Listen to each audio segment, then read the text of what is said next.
Kung sa iyang huna-huna sa dayang mitag, mangayo ko nimo abayuhin. Kung sa may imong huna-huna. Di ba kasagaran atong pangayoon, unang-una, between Elohim and money mo gina, abayuhin, lagay ko dagang kwarta.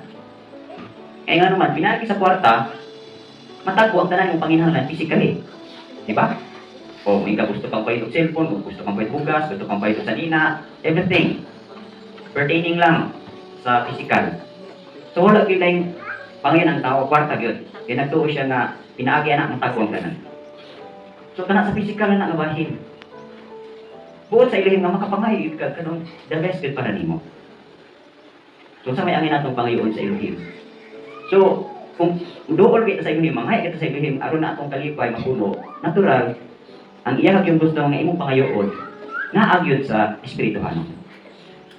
Ang ito nang di kita manimot sa formula, seek ye first His kingdom and His righteousness, and all these things shall be added.